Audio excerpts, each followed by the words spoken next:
আসসালামু আলাইকুম প্রিয় দর্শক, অন্য মঞ্চের আলাপচারিতায় আপনাদের সকলকে আমন্ত্রণ জানাচ্ছি। প্রিয় বন্ধুরা, প্রীতি, সালাম এবং শুভেচ্ছা নেবেন। ঢাকা ক্যান্টনমেন্টের অবস্থা বলা যায় যে এক ধরনের বিস্ফোরণ উন্মুখ। যে কোনো মুহূর্তে যে কোনো কিছু ঘটে যেতে পারে। এই মুহূর্তে সেনাবাহিনী, আমি গতকাল বলেছি যে আমাদের অফিসার শুধু নয়, একদম সৈনিক পর্যন্ত ক্ষুব্ধ হয়ে আছে। বিশেষ করে জেনারেল ওয়াকার মির্জা ফখরুলের টেলিফোন দিয়ে তারেকের সাথে কথা বলেন। তারেক রহমান বলেছিল যে আপনি আগে আপনার আর্মিকে ঠিক করেন, আমার দেশে অনেক শত্রু রয়েছে এবং আপনি জানেন আমার আব্বাও আর্মির হাতে খুন হয়েছেন, সুতরাং সবকিছু ঠিক না করে আমি কি করে দেশে ফিরি। এবং তারেক রহমানের আরো তিনি জেনারেল ওয়াকারকে বলেছেন যে বিএনপি ক্ষমতায় এলে জেনারেল ওয়াকারকে বিএনপি সেফ এক্সিট দেবে। আমরা আরো খোঁজ নিয়ে জেনেছি যে তারেক রহমান আসলে ভীষণ প্রতিহিংসার আগুনে জ্বলছেন। আপনারা জানেন যে 2007 সালে তার উপরে যখন 111 সরকার এসেছিল, তার উপরে ফিজিক্যাল টর্চার করা হয়েছিল এবং সেটা করা হয়েছিল, তার সাথে কিছু আর্মি ইনভলভ ছিল এবং সেটি বেসিক্যালি করা হয়েছিল সেই সময়ের হাই লেভেল আর্মি অফিসারদের নির্দেশে। কিন্তু তারেক রহমান এখনো সেইটার বদলা নিতে চান।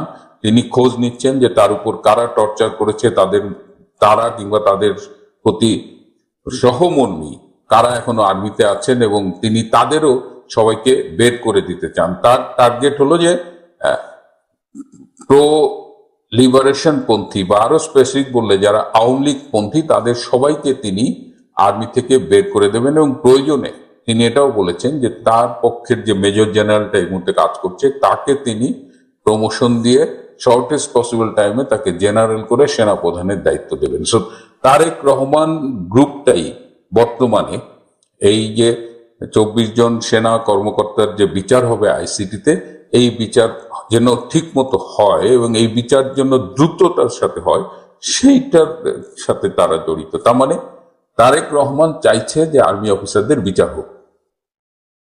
তাহলে এই অবস্থায় আর যারা প্রো লিবারেশন পন্থী তারা চাইছে কোনো অবস্থায় যেন এই বিচার না হয়, কারণ এর সাথে আর্মি অ্যাজ অ্যান ইনস্টিটিউশন, তার ইমেজ জড়িত, তার ভাবমূর্তি জড়িত এবং এটা যদি হয় তাহলে ভবিষ্যতে আর্মির কোনো অবস্থান থাকবে কিনা বা আর্মি অ্যাজ অ্যান ইনস্টিটিউশন কিভাবে পারফর্ম করবে সেটা নিয়েও প্রশ্ন দেখা যায়। এই মুহূর্তে জামাতের ভূমিকা কি, জামাতপন্থীদের ভূমিকা কি? জামাতপন্থীরা একটা মধ্যপন্থা অবলম্বন করছে এবং তারা এই সেনাবাহিনীর অফিসারদের এইভাবে বিচারটা চায় না।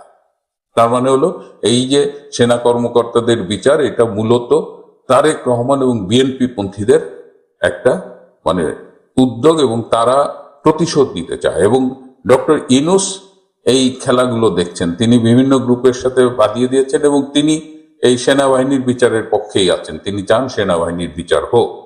এই অবস্থায় গতকাল ভীষণ টেনশনে কেটেছে। বিএনপি পন্থীরা জেনারেল ওয়াকারের উপর প্রেশার করছে যেন এই 24 জনের বিচার হয়। জামাত একটা মধ্যপন্থী অবস্থানে নিয়েছে। প্রো লিবারেশন ফোর্সেস তারা এই বিচারটার বিপক্ষে অবস্থান নিয়েছে এবং তারা জেনারেল ওয়াকারকে একটা আলটিমেটাম দিয়েছে। তারা বলেছে যে আপনি দ্রুততার সাথে এই ব্যবস্থাটা, এই প্রবলেম সলভ করেন। প্রয়োজনে ক্ষমতা নেবার জন্য তারা জেনারেল ওয়াকারের উপরে প্রেশার দিয়েছেন। এই অবস্থায় গতকাল রাতে সেনা প্রধান জেনারেল ওয়াকার খান তিনি জামাতের আমির ডক্টর শফিকুর রহমানের বাসায় গিয়েছিলেন, মধ্যরাতে গোপন বৈঠক করেছেন এবং সেই বৈঠকে গিয়ে তিনি শফিকুর রহমানের কাছে সাহায্য চেয়েছেন যে জামাতপন্থী যারা অফিসার আছেন তারা যেন তাকে সহায়তা করেন এবং তিনি আরো চেয়েছেন যে তার জামাতপন্থী সেনাবাহিনীর অফিসাররা তারা যেন বিএনপি পন্থী অফিসারদের সাথে মিশে বিএনপি পন্থী অফিসারদের এই মুহূর্তে একটু ঠান্ডা করেন। তো এই অবস্থায় এই খবরটি কিন্তু গতকাল পেপারে এসেছিল, এই যে জেনারেল ওয়াকার খান যে জামাতের আমিরের সাথে দেখা করেছেন, কিন্তু এটি পরবর্তীতে এটি সরিয়ে নেওয়া হয়েছে, এটি আর পত্রিকায় নেই। কালের কণ্ঠ পত্রিকায় এটি দেখা গিয়েছিল। তো এই অবস্থায় ক্যান্টনমেন্ট কিন্তু এখন আসলেই খুব টেন্স সিচুয়েশনে আছে। যে কোনো কিছু ঘটে যেতে পারে। আমরা চাইছি না যে এমন কিছু ঘটুক যেটা এই মুহূর্তের পরিস্থিতি আরো জটিল করুক, কিন্তু জেনারেল ওয়াকার টেরিবলি ফেল করছে। এখন এখানে প্রাক্তন সেনা কর্মকর্তা, গতকাল আমি অনুরোধ করেছিলাম দে শুড স্টেপ ইন, তাদের অনেকেই চেষ্টা করছে এই সমস্যাটা নিরসন করতে, কিন্তু সেখানেও বিভক্তি আছে। এক গ্রুপ চাইছে যে সেনা কর্মকর্তাদের বিচার হোক, কিন্তু অধিকাংশ বর্তমান এবং সাবেক কর্মকর্তারা সেনাবাহিনীর এই আইসিটি এই ট্রাইব্যুনালে বিচারের বিপক্ষে। সুতরাং এখন আমাদের দেখতে হবে যে ক্যান্টনমেন্টের পরিস্থিতি কোন দিকে যায়। অবশেষে 25শে ডিসেম্বর বাংলাদেশে ফিরতে যাচ্ছেন বিএনপির ভারপ্রাপ্ত চেয়ারম্যান তারেক রহমান। প্রশ্ন হচ্ছে, 17 বছর পর লন্ডন থেকে তার এই ফেরা কি কেবল একটি রাজনৈতিক ফেরা, নাকি এর পেছনে লুকিয়ে আছে কোনো লন্ডন রহস্য বা বড় কোনো রাজনৈতিক চিত্রনাট্য? তারেক রহমানের এই ফেরার ঘোষণার সাথে সাথে রাজনৈতিক অঙ্গনের যে পরিমাণ নাটকীয়তা এবং জনমনে যে অসংখ্য প্রশ্ন তৈরি হয়েছে তার সমসাময়িক অনেক ইস্যুকে ছাড়িয়ে গেছে। কারণ এই ফেরার পেছনে অনেক যদি এবং কিন্তু রয়ে গেছে। বিশেষ করে আওয়ামী লীগের পতনের পর এবং সবগুলো মামলা থেকে খালাস পাওয়ার পরও ফেরেননি তারেক রহমান। এমনকি মায়ের অসুস্থতার সময়ও দেশে আসতে পারেননি তিনি। উল্টো বলেছিলেন দেশে ফেরার সিদ্ধান্ত নেওয়াটা তার একার হাতে নেই। তখনই রাজনৈতিক বোদ্ধা থেকে শুরু করে সাধারণ মানুষের আলোচনায় প্রশ্ন উঠেছিল, কোন শক্তি আড়াল থেকে তারেক রহমানের দেশে ফেরার লাগাম টেনে ধরছে? এগুলো কি দেশীয় না বিদেশি শক্তি? বিশেষ করে তারেক রহমানের অতীত রাজনৈতিক জীবনের সাথে জড়িত থাকা দেশি বিদেশি 3টি পক্ষের সাথে আদৌ কোনো সমঝোতা হয়েছে কি না, এবং হলে সেটি কিভাবে, সেগুলো বরাবরের মতোই পর্দার আড়ালেই থেকে গেছে। এসব কারণে অনেক আলোচনা আর বিতর্কের পর শেষ পর্যন্ত এই যে তারেক রহমান ট্রাভেল পাস নিয়ে দেশে ফিরছেন, তাতে যোগ হওয়া অনেক প্রশ্ন এখনো অমীমাংসিতই রয়ে গেছে। আবার দেশে ফেরার সাথে অনেক ধরনের কঠিন চ্যালেঞ্জ অপেক্ষা করছে তার সামনে। এই চ্যালেঞ্জগুলো যোগ করছে আরো নতুন নতুন প্রশ্ন। 2007 সালে সেনা সমর্থিত তত্ত্বাবধায়ক সরকারের সময় দুর্নীতির অভিযোগে আটক হয়ে 18 মাস কারাগারে ছিলেন তারেক রহমান। কথিত আছে ওই সময় সেনাবাহিনীর কাছে মুচলেকা দিয়ে মুক্তি পেয়েছিলেন তিনি। এরপর 2008 সালে সপরিবারে তিনি লন্ডনে চলে যান। 2024 সালের 5ই আগস্ট শেখ হাসিনার পতন বাংলাদেশের রাজনীতির হোল নলচে বদলে দেয়।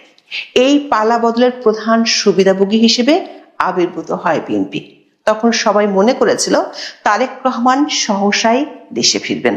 তার বিরুদ্ধে থাকা 84টি মামলা খুব দ্রুত অকার্যকর হয়ে গেলে বিএনপির পক্ষ থেকে বলা হয় খুব দ্রুতই ফিরছেন তারেক রহমান। কিন্তু রাজনৈতিক বাতাসের গতির সাথে তাল মিলিয়ে আদালতের দিক পাল্টে গেলেও তারেক রহমানের আশাটা ছিল অনিশ্চিত। সবগুলো মামলা থেকে খালাস ও মামলাগুলো বাতিল হওয়ার পরও তিনি যখন ফিরছিলেন না, তখনই নানা ধরনের কথা শুরু হয়েছিল।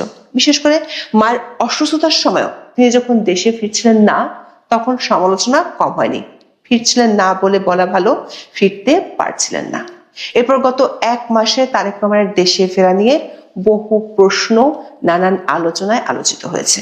25শে ডিসেম্বর তারেক রহমান ফিরলেও সে প্রশ্নগুলো এখনো অমীমাংসিতই রয়ে গেছে। প্রথম প্রশ্নটির সাথে জড়িত রয়েছে তারেক রহমানের নিজের একটি ফেসবুক পোস্ট। মায়ের অসুস্থতার সময় তারেক রহমান যখন ফিরছিলেন না, তখন তর্ক বিতর্ক এবং ধোঁয়াশার মধ্যেই তিনি নিজেই দেন বিস্ফোরক এক পোস্ট। জানান তার দেশে ফেরার সিদ্ধান্ত ঝুলছে অদৃশ্য শক্তির হাতে। ফেসবুকে 29 নভেম্বর লেখেন, এমন সংকটকালে মায়ের স্নেহ স্পর্শ পাবার তীব্র আকাঙ্ক্ষা যে কোনো সন্তানের মতো তারও রয়েছে, কিন্তু অন্য আর সবার মতো এটা বাস্তবায়নের ক্ষেত্রে তার একক সিদ্ধান্ত গ্রহণের সুযোগ অবারিত ও একক নিয়ন্ত্রণাধীন নয়। তারেক রহমানের এই বক্তব্য ছিল চলমান রাজনীতিতে অনেকটা আকস্মিক বজ্রপাতের মতো। প্রশ্ন ওঠে, পরিবর্তিত রাজনীতির প্রধান নিয়ন্ত্রক হিসেবে যাকে মনে করা হচ্ছিল, তার এমন অসহায়ত্বের কারণ কি? রাজনীতির পুতুল নাচে কার হাতে রয়েছে সুতার আসল মালিকানা? তারেক রহমানের এই বক্তব্যে বিব্রতকর অবস্থায় পড়তে দেখা গিয়েছিল অন্তর্বর্তী সরকারকে। কয়েকজন উপদেষ্টা তড়িঘড়ি করে দাবি করেন দেশে নিরাপত্তার কোনো সংকট নেই, দেশে আসা বা না আসার বিষয়টি পুরোপুরি নির্ভর করছে তারেক ও তার পরিবারের সিদ্ধান্তের উপর। বল তারেকের কোর্টে ঠেলে দিতে সরকারের তৎপরতা ছিল চোখে পড়ার মতো। জনাব তারেক রহমান তার পোস্টে আরো লিখেছিলেন, স্পর্শকাতর বিষয়টি বিস্তারিত বর্ণনার অবকাশ সীমিত। রাজনৈতিক বাস্তবতায় এই পরিস্থিতি প্রত্যাশিত পর্যায়ে উপনীত হওয়া মাত্রই তার স্বদেশ প্রত্যাবর্তনের প্রতীক্ষার অবসান ঘটবে। এখন যেহেতু তারেক রহমান ফিরছেন, তাই প্রশ্ন উঠছে সেই রাজনৈতিক বাস্তবতা আসলে কি এবং কারা সেই নিয়ন্ত্রক যাদের গ্রিন সিগন্যাল পাওয়ায় তারেক রহমান দেশে ফিরতে পারছেন।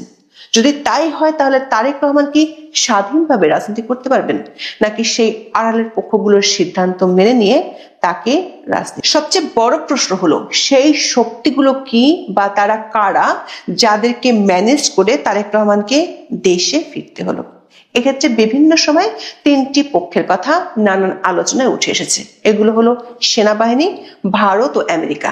বিএনপির প্রয়াত স্থায়ী কমিটির সদস্য ব্যারিস্টার মওদুদ আহমেদ তার কারাগারে কেমন ছিলাম বইতে লিখেছেন, এমনও হতে পারে খালেদা জিয়া সেনাবাহিনীদের জেনারেলদের সঙ্গে এই সমঝোতা করেছিলেন যে তারেক রহমান আপাতত নিজেকে রাজনীতিতে জড়াবেন না এবং এই মর্মে তারেক রহমান কোনো সম্মতিপত্রে স্বাক্ষরও দিয়ে থাকতে পারেন।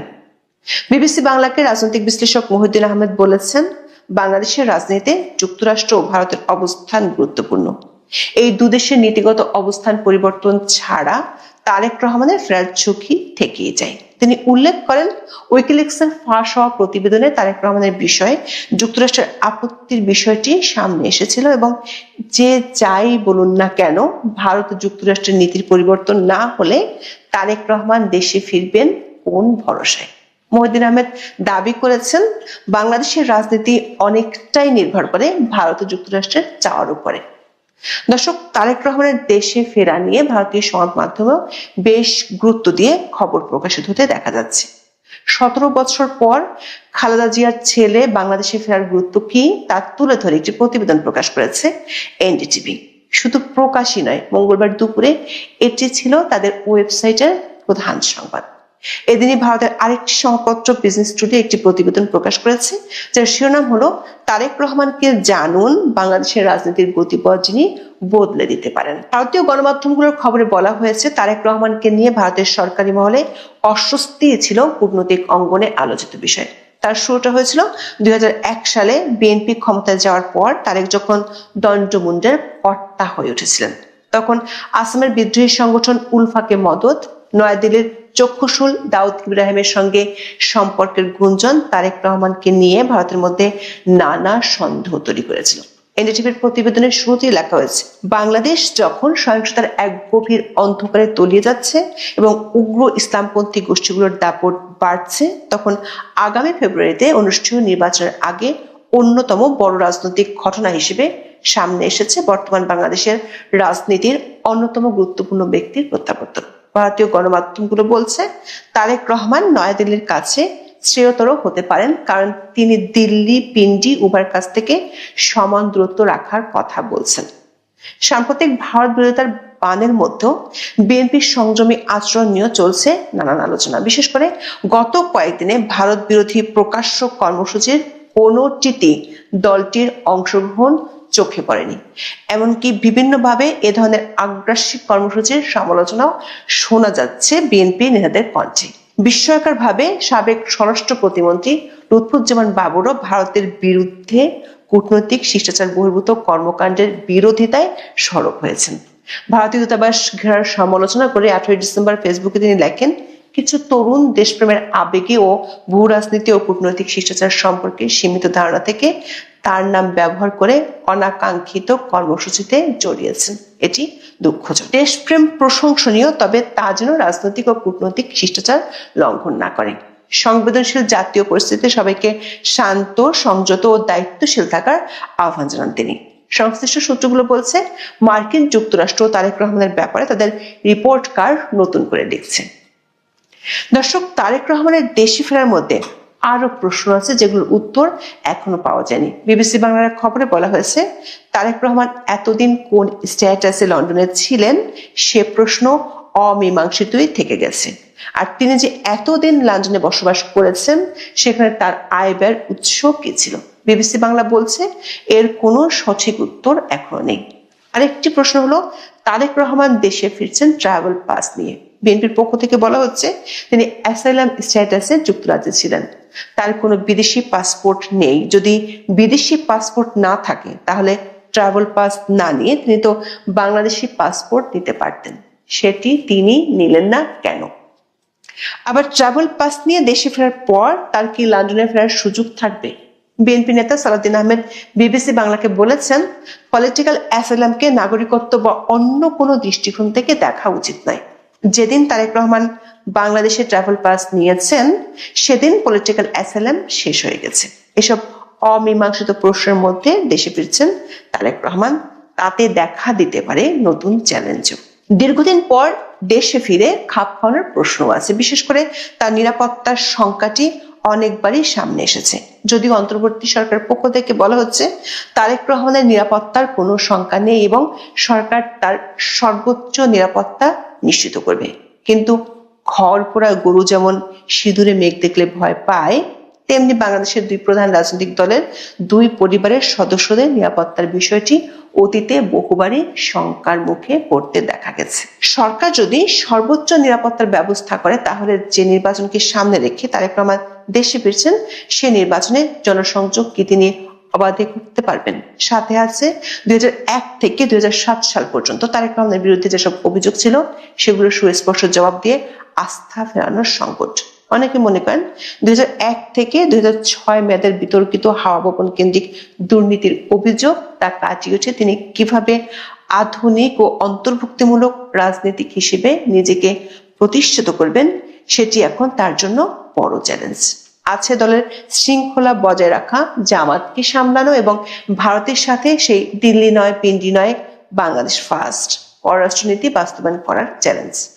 আপাতত এসব চ্যালেঞ্জ নিয়ে খুব বেশি চিন্তিত না হয়ে বিএনপি চায় তারেক রহমানের প্রত্যাবর্তনের দিনটি যেন উৎসবের রূপ নেয়। সেজন্য বিএনপি ব্যাপক প্রস্তুতি নিয়েছে। তারেক রহমানের সমর্থকদের সুবিধার্থে 10টি গুরুত্বপূর্ণ রুটে বিশেষ ট্রেন পরিচালনার জন্য রেল মন্ত্রণালয়ে আবেদন করা হয় এবং সরকার তা অনুমোদন করেছে।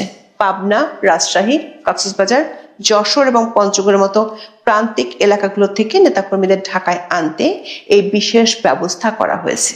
যদিও এর ফলে 25 ডিসেম্বর কিছু লোকাল ট্রেন চলাচল স্থগিত থাকবে, যা সাধারণ যাত্রীদের জন্য কিছুটা ভোগান্তির কারণ হতে পারে, কিন্তু রাজনৈতিক শক্তির মহড়া দেখাতে এটি অপরিহার্য বলে মনে করছে। বিমানবন্দর থেকে তার গুলশানের বাসভবন পর্যন্ত নিরাপত্তা বলয় করে তোলা হচ্ছে।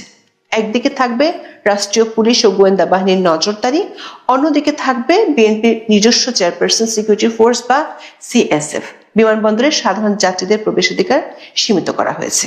বিশ্লেষকরা মনে করেন 25 ডিসেম্বর দেশে ফেরার পর থেকে নতুন পুরাতন সবগুলো চ্যালেঞ্জ একসাথেই হয়তো মোকাবেলা করতে হতে পারে তারেক রহমানকে। তারেক রহমানের ফেরাটা অনেকটা সেই মেঘ দেখে কেউ করিস নে ভয়, আড়ালে তার সূর্য হাসে কবিতার মতো। সূর্য হাসবে নাকি মেঘ আরো ঘনীভূত হবে সেটা সময় বলবে। দর্শক, বর্তমান যে মব সন্ত্রাস, বর্তমানে যে উগ্রপন্থীদের উত্থান, এখানে শুধু গণতন্ত্র বিপন্ন না, নির্বাচন অনিশ্চিত না, এখানে গণমাধ্যম তার যে স্বাধীনতা অর্জন করার কথা ছিল সেটা সম্ভবত ভ্রূণ্ঠিত হয়ে যাচ্ছে, তেমন একটি শঙ্কার কথা বলবো। দর্শক, একটা শুধু দেখুন, শিরোনামটা বলি, নাজনীন মুন্নিকে বাদ দিন, না হলে প্রথম আলো ডেইলি স্টারের মতো আগুন লাগিয়ে দেব। কেন এই হুঙ্কার? দর্শক একটু বিশ্লেষণ করে খেয়াল করবেন, গত 1 বছর 1.5 বছরে গণতান্ত্রিক শক্তি কেন জানি হঠাৎ করে তারা মাঠ থেকে নিজেদের অবস্থানটা গুটিয়ে নিয়েছে, কিন্তু অন্যরা নানা দাবি দাওয়া নিয়ে মাঠে সোচ্চার। এমনকি নির্বাচনী তফসিল হবার পরও মাঠে নানা ইস্যুতে কিন্তু তারা তৎপর। কেন জানেন? কারণ তারা জানে এমন অবস্থা তৈরি করতে হবে, হয় জনসমর্থন আমার দিকে আসবে, না হলে ভয় পাবে। হয় তুমি আমাকে সাপোর্ট করবা, না হলে তুমি আমাকে ভয় পাও। আমাকে সাপোর্ট করলে আমি কার্য উদ্ধার করতে পারবো, আর যদি ভয় পাও তাহলে আমি আমার কার্য উদ্ধার করতে পারবো। যার কারণে অব্যাহতভাবে মব সন্ত্রাস। আমি নিজে বলেছি অনেকবার, আপনারা হয়তো মনে করছেন যে আমি বোধহয় আমার পাল্টায় ফেলছি, হ্যাঁ, আমার অবস্থান পরিবর্তন করছি। দর্শক, না, আমি শেখ হাসিনার আমলে পালায় থাকলেও আমাকে গণমাধ্যম একেবারে উপেক্ষা করছে তাই না, অন্তত টকশোতে যেতে পারতাম, হয়তো চাকরি করতে পারতাম না। আর এখন অবস্থা হলো এই যে আমি সত্যিকার অর্থে চ্যানেলে বিশেষ করে টকশোতে অংশ নিতে ভয় পাই। কারণ মনে হয় যে ওই টকশোর ভেতরে এমন একটা অনভিপ্রেত ঘটনা ঘটাবে, এমনভাবে হঠাৎ করে কেউ আমাকে হুঙ্কার দিয়ে বলবে যে তুই তো আওয়ামী লীগের আসলে দোষর, তুই মানে ছদ্মবেশ ধারণ করেছিলি, এরকম একটা অ্যানাউন্সমেন্ট হবে। এবং তারপর থেকে আমার পেছনে মব লাগবে। আমাকে হয়তো ওই লাইভ অবস্থায় আমি যখন নামবো তখন মবের আক্রান্ত হলো। ঠিক তাই হয়েছে এখানে নাজনীন মুন্নির ক্ষেত্রে, তাই হয়েছে। নাজনীন মুন্নি গ্লোবাল টিভিতে চাকরি করতেন। এর আগে তিনি কোথায় ছিলেন? ৭১-এ কাজ করেছেন। তার মাঝখানে আবার সম্ভবত আরেকটা চ্যানেলে ছিলেন, আমি ঠিক এই মুহূর্তে নামটা মনে করতে পারছি না। তো এখন গ্লোবাল টিভিতে তিনি হেড অফ নিউজ, তিনি সঞ্চালনা করেন। ইতিমধ্যে কিন্তু মালিক কর্তৃপক্ষ ভয় পেয়ে তাকে সঞ্চালনা থেকে সরিয়ে দিয়েছে। নিকোলের মতন অবস্থা দেখেন, জামাতের এক নেতার সাথে তর্কাতর্কি করছে, এখন নিকোল নাই। এবং শুধু তাই না, হুমকি দেওয়া হচ্ছে অশালীনভাবে দেশের বাইরে থেকে, যে শাহরিয়ার ভাই আপনি আগায় যান, আর নিকোলরে আমরা দেখতেছি মানে কি, এরপরে একটা অশালীন একটা তথ্যপত্র প্লেস করবে, আর আমাদের এখানে উগ্রপন্থীরা বলবে ইয়েস ইয়েস ইয়েস। ভয়ঙ্কর, বাইরের মদত আর ভেতরে তাদের সেই দল। এবং এই যে গ্রুপগুলি করতেছে তাদেরকে আবার সাপোর্ট দিচ্ছে একটা বড় রাজনৈতিক দল, নাম বললাম না, বুঝে নেন কারা হতে পারে। এই সম্মিলিত পরিবেশে অবস্থা হলো এমন যে এখন গণমাধ্যমের স্বাধীনতা আগে যা ছিল শেখ হাসিনার আমলে এখন আরো সংকুচিত হয়ে গেছে, বুঝছেন? আপনি কিসের গণতন্ত্র, কিসের মত প্রকাশ, কিচ্ছু থাকবে না, আপনাকে একভাবে চলতে হবে। ওই আমি বলছি অলরেডি যে এখন টেলিভিশনের টকশো মূলত আসলে আমি ডামি, অর্থাৎ নিজেরা একই মতদর্শের লোক হইতে হবে, অন্য মতদর্শ সহ্য করা হবে না।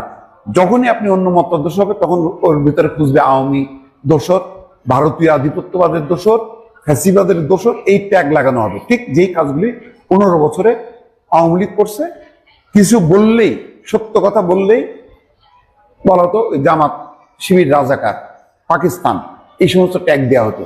এখন অন্য মাত্রা, আগে ছিল পাকিস্তান, এখন হচ্ছে ভারত আর হচ্ছে আওয়ামী লীগ।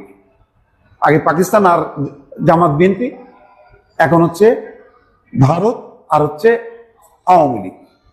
এই হচ্ছে ভয়াল পরিবেশ। তার মানে এই ধরনের ট্যাগ দিয়ে গণমাধ্যমের স্বাধীনতা এখন ভয়ঙ্করভাবে বিপন্ন। যখন গণমাধ্যম বিপন্ন হয় সাথে সাথে মনে রাখবেন যে আপনার রাজনৈতিক স্বাধীনতা, রাজনৈতিক অধিকার, নির্বাচন, সুষ্ঠু নির্বাচনের মধ্য দিয়ে গণতন্ত্রের প্রত্যাবর্তন, সেটাও আর সম্ভব না। অ্যানার্কিজম ডেভেলপ করলে উগ্রপন্থীরা মাথা চাড়া দেয়। উগ্রপন্থীরা মাথা চাড়া দিলে একটা অদৃশ্য শক্তি ধর্মপ্রাণ মানুষের ধর্মকে সংগঠিত করে, পুঁজি করে তারা ক্ষমতায় আসতে চায়। এবং তার কিছু আলামত দেখছেন। কয়েকটা বিশ্ববিদ্যালয় অলরেডি শিক্ষকরা নাজেহাল হয়েছে। ঢাকা বিশ্ববিদ্যালয়, রাজশাহী বিশ্ববিদ্যালয়, এটা কিন্তু শুধু চিন্তা করেন এরা যে মতাদর্শে বিশ্বাস করে, এদের মতাদর্শের দল যদি ক্ষমতায় আসে কি পরিস্থিতি হবে, তাদের মতন করে চলতে হবে। তার মানে রোড টু আফগানিস্তান, ওইদিকে আপনাকে ঠেলে নিয়ে যাচ্ছে।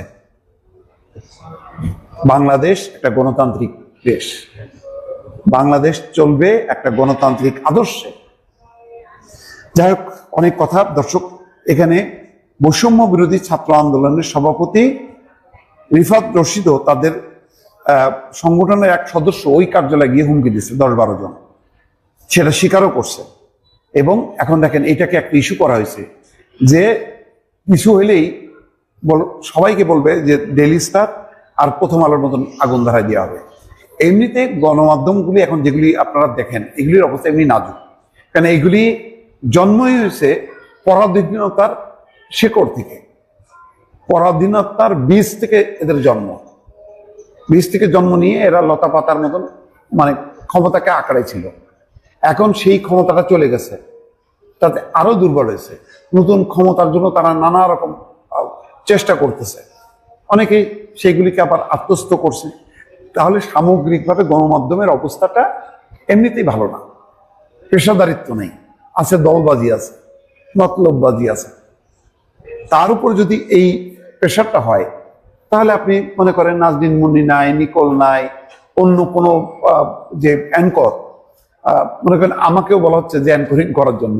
আমি তো ভাই টক শোতে আমি যাই না, আর অ্যাঙ্করিং করে আমি ওই এটা নেব, পরে রুম করে মানে আমার গায়ে লাগলো বলে আমার গায়ে আওয়ামী দর্শক, এই রিস্ক কে নেবে? এইরকম একটা পরিস্থিতি দর্শক। সুতরাং এখন আপনাকে ঘুরে দাঁড়ানো ছাড়া আর মুক্তি নেই। আবারও সেনা হস্তক্ষেপ। সেনা হস্তক্ষেপ বলতে রাষ্ট্রীয় ক্ষমতায় হস্তক্ষেপ নয়, ছোট একটি বিষয়, কিন্তু তারপরেও সামগ্রিকভাবে এই নির্বাচনকালীন সময় বিষয়টি বড়। একটি হচ্ছে যে গতকালকে বা গত কয়েকদিন যাবত স্বরাষ্ট্র মন্ত্রণালয়ে রদ বদলের একটা প্রচেষ্টা ছিল, আলাপ ছিল, কানাঘুষা ছিল যে স্বরাষ্ট্র উপদেষ্টা হিসেবে যিনি দায়িত্বে আছেন ইতিমধ্যে, যে লেফটেন্যান্ট জেনারেল অবসরপ্রাপ্ত জাহাঙ্গীর আলম চৌধুরী, তাকে সরিয়ে দিয়ে জাতীয় নিরাপত্তা উপদেষ্টা খলিলুর রহমান, তথাকথিত জাতীয় নিরাপত্তা উপদেষ্টাই বলবো, কারণ ডিফেন্স বা নিরাপত্তা কোনো কিছু সম্পর্কে তার কোনো অভিজ্ঞতা, অতীত অভিজ্ঞতা ছিল না, কিন্তু হঠাৎ করে রাতারাতি শুনলাম যে একবার নিরাপত্তা উপদেষ্টা একজন নিয়োগ করা হয়েছেন, তিনি হচ্ছেন এই খলিলুর রহমান, এবং তাকে দায়িত্ব দেওয়া হতে যাচ্ছিল যে স্বরাষ্ট্র উপদেষ্টা হিসেবে নির্বাচনকালীন সময়। তো সেই দায়িত্বটা দেওয়া সেনাবাহিনী হস্তক্ষেপ করেছে। ভারতীয় গণমাধ্যম নর্থ ইস্ট নিউজ এমন একটি সংবাদ দিচ্ছে, 23শে ডিসেম্বর স্বরাষ্ট্র মন্ত্রণালয়ের দায়িত্বে রদবদলের উদ্যোগ নেওয়া হয়। বর্তমান উপদেষ্টা লেফটেন্যান্ট জেনারেল অবসরপ্রাপ্ত জাহাঙ্গীর আলম চৌধুরীকে সরিয়ে সেখানে জাতীয় নিরাপত্তা উপদেষ্টা NSA খলিলুর রহমানকে বসানোর প্রক্রিয়া শুরু হলে সেনাবাহিনী কঠোর আপত্তি জানায়। সেনাপ্রধান জেনারেল ওয়াকারুজ্জামান সহ ঊর্ধ্বতন সেনা কর্মকর্তারা খলিলুর রহমানের দ্বৈত নাগরিকত্ব এবং অতীতে রোহিঙ্গা ইস্যুতে তার বিতর্কিত ভূমিকার কারণে এই নিয়োগের বিরোধিতা করেন। জানা গেছে এর আগে খলিলুর রহমান মিয়ানমারের রাখাইন রাজ্যের রোহিঙ্গাদের জন্য একটি সামরিক করিডোর তৈরির প্রস্তাব দিয়েছিলেন। সেনাবাহিনী এই প্রস্তাবকে জাতীয় নিরাপত্তার জন্য হুমকি মনে করে তা প্রত্যাখ্যান করে। সেনাপ্রধান তখন ক্ষুব্ধ হয়ে নো ব্লাডি করিডোর মন্তব্য করেছিলেন। এই ঘটনার জেরে NSA এর সঙ্গে সেনাবাহিনীর সম্পর্কের চরম অবনতি ঘটে, এমনকি সেনা কর্মকর্তারা তার সঙ্গে বৈঠকে বসতেও অস্বীকৃতি জানান এবং সেনানিবাসে তার প্রবেশ নিষিদ্ধ করেন সেই সময়। অন্যদিকে আরেকটি ঘটনাও ঘটেছে, যে আপনারা জানেন যে তারেক রহমান, বিএনপির ভারপ্রাপ্ত চেয়ারম্যান তারেক রহমান আজ 24শে ডিসেম্বর সন্ধেবেলা লন্ডন থেকে ঢাকার উদ্দেশ্যে রওনা দেবেন। তিনি আগামীকালকে ঢাকা এসে পৌঁছাবেন এবং তারেক রহমানকে আপনারা জানেন ইতিমধ্যেই যে SSF নিরাপত্তা দেওয়া হবে, এবং SSF নিরাপত্তা কারা পান? সরকার প্রধান, রাষ্ট্রপ্রধান, এই দুইজন পান। এর সাথে কদিন আগে আপনারা দেখলেন যে বিএনপির চেয়ারপারসন বেগম খালেদা জিয়াকেও SSF নিরাপত্তা দেওয়া হয়েছে। একই সাথে খালেদা জিয়ার পরিবারের সদস্য এবং তারেক রহমানও এই মুহূর্তে গুরুত্বপূর্ণ ব্যক্তিত্ব হওয়ায় তিনি SSF নিরাপত্তা পাচ্ছেন, এটি নিশ্চিত হওয়া গেছে। রাজনৈতিক বিশ্লেষকদের মতে তারেক রহমানকে রাষ্ট্রীয় সর্বোচ্চ নিরাপত্তা প্রদান ও প্রশাসনের গুরুত্বপূর্ণ নিয়োগে সেনাবাহিনীর এই প্রত্যক্ষ হস্তক্ষেপ অন্তর্বর্তীকালীন সরকারের সময় ক্ষমতার ভারসাম্য ও সামরিক বাহিনীর সতর্ক অবস্থানের বিষয়টি স্পষ্ট করে তুলেছে। অর্থাৎ সেনাবাহিনী আবারও একটু ঝাঁকি দিয়ে উঠল এই ঝাঁকিটা কেমন? একজনের নিয়োগ হলো না এবং এসএসএফ এর নিরাপত্তা পাচ্ছেন। এসএসএফ এর সদস্য কারা? সেনাবাহিনী। এই এসএসএফ এর নিরাপত্তা পাচ্ছেন বিএনপি চেয়ারপারসন এবং ভারপ্রাপ্ত চেয়ারম্যান। অর্থাৎ তারা আগামীতে সরকার প্রধান, রাষ্ট্রপ্রধান হতে যাচ্ছেন। অবস্থা, বর্তমান দেশের অবস্থা যদি বিশ্লেষণ করেন তাহলে এটি দাঁড়ায় যে নির্বাচনের আগেই তারা এসএসএফ সুবিধা পাচ্ছেন। এটি শেষ পর্যন্ত কি হবে? ওদিকেই যাচ্ছে, সোজা কথা ওদিকেই যাচ্ছে। শেষ পর্যন্ত কি হবে সেটা কতদিনের জন্য হবে? 15 দিনের জন্য হবে? 15 দিনের জন্য প্রধানমন্ত্রী হবেন?